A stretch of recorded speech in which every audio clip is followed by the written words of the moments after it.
সুবিচারের জন্য আমাদের এই আন্দোলন, আমাদের বন্ধুর সাথে 9 তারিখ যেটা ঘটেছিল অন ডিউটি, তার সাথে এই মর্মান্তিক ঘটনা ঘটেছিল, তারপরেই আমাদের এই আন্দোলনে নামা।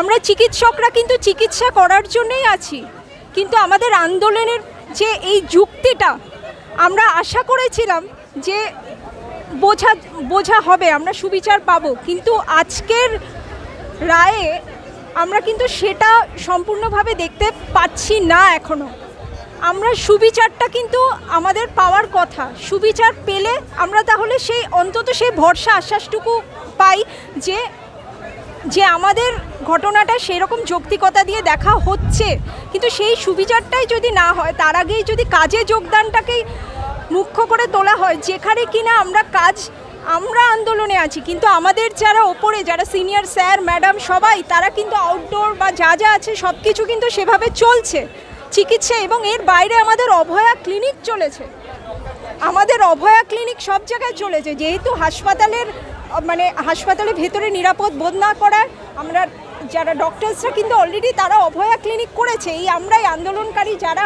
আমার বন্ধুবান্ধবরা যারাই আছে আমাদের সবাই কিন্তু অভয়া ক্লিনিকটা করা হয়েছে। মানুষ তারা কিন্তু বুঝতে পেরেছে যে আমরা তাদের চিকিৎসা দিতে চাই, কিন্তু তার আগে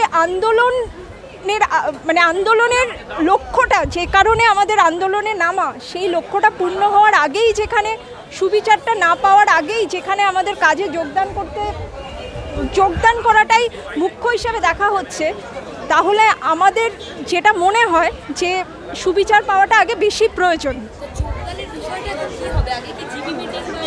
হ্যাঁ, এটা জিবি মিটিং, যারা আমাদের একদম ফ্রন্ট সাইডে যারা আছেন আমাদের, তারা মিটিং আমাদের ডাকবেন, সবাইকে ডেকে ডিসকাশন হয়, তারপরে এটা বলা যাবে। এইটা আমি বিশেষ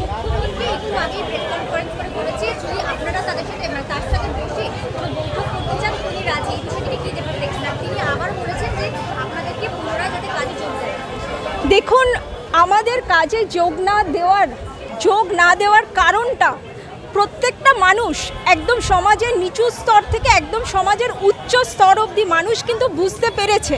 আমরা কিন্তু ঘরে বসে ছুটি কাটাচ্ছি না, আমরা আমাদের বন্ধু সুবিচার চাই। তার সাথে কিন্তু কাজের সময়ে সে অলরেডি কাজে ছিল, চিকিৎসা করছিল, মর্মান্তিক রোগীদের সেবা করছিল, ওই সময় তার নিজের প্রাণটা তাকে খোয়াতে হয়েছে। তাহলে সেইটা কতখানি বড় ব্যাপার, সেই পুরো সিনারিওটাকে বোঝার আমরা অবশ্যই সবসময় আবেদন রাখছি আমাদের প্রশাসকের কাছে, তারা যাতে বোঝে যে কেন আজকে আমরা রাস্তায়, এইটা যেন তারা একটু বোঝেন, আমাদের জায়গায় এসে তারা একটু বোঝেন যে কেন আমরা রাস্তায়। এবং তারপরেও পেশেন্টদের ট্রিটমেন্ট কিন্তু আমাদের এখান থেকে অলওয়েজ হয়েছে। আমরা রাস্তায় থাকলেও, আন্দোলনে থাকলেও আমাদের সিনিয়র যারাই আছেন স্যার ম্যাডাম, ওনারা কিন্তু অলরেডি ট্রিটমেন্ট চলছে, ওপিডি চলছে, ইমার্জেন্সি সব কিছুই চলছে। মুখ্যমন্ত্রী তো আপনাদের সাথে বসতে রাজি হয়েছেন, আপনারা কি বসবেন? সেটা আমাদের যারা আছেন পুরো, হ্যাঁ, সেই ডিসিশনসগুলো যারা নেন তাদের সাথে মিটিং করে তারা সিদ্ধান্ত নিয়ে সেটা আজকে একটা হওয়ার কথা ছিল, আমাদের ইনফরমেশন ছিল 1টার দিকে, বাকিটা একটু ওনাদের থেকে জেনে নেবেন যারা সিনিয়র ফ্রন্ট লিড।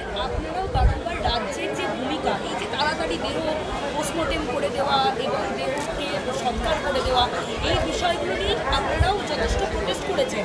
আজকেও কিন্তু সুপ্রিম কোর্টে আইনজীবীরা বারংবার রাজ্যের এই ভূমিকা নিয়ে প্রশ্ন তুলেছেন, দেহ কী করে তাড়াতাড়ি পোস্টমর্টেম করা হলো, সৎকার করা হলো, এই যে বিষয়গুলো কী বলবেন? যেহেতু 6টার আগে দেহ পোস্টমর্টেম করার নিয়ম নেই, তাও পোস্টমর্টেম করা হচ্ছে, তারপরে সিসিটিভি ফুটেজ নিয়ে একটা প্রশ্ন উঠেছে।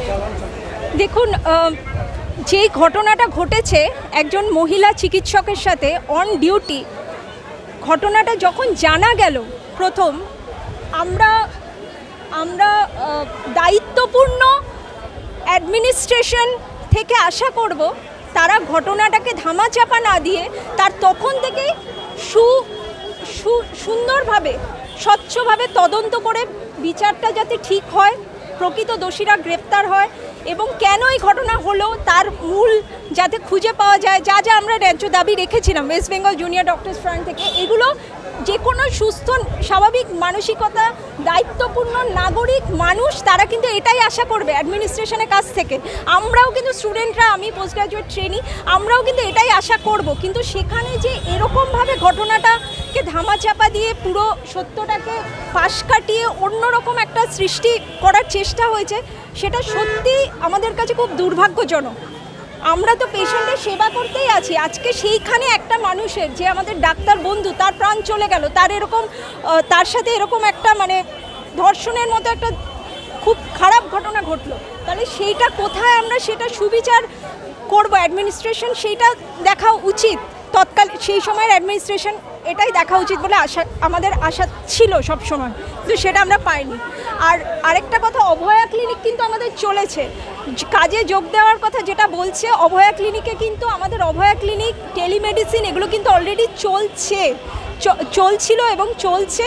তো আমরা কিন্তু এই নয় যে এখানে আছি বলে কাজ ব্যাহত করার জায়গা নয় আমাদের, আমরা আন্দোলনটা সুবিচারের জন্যই কিন্তু করা।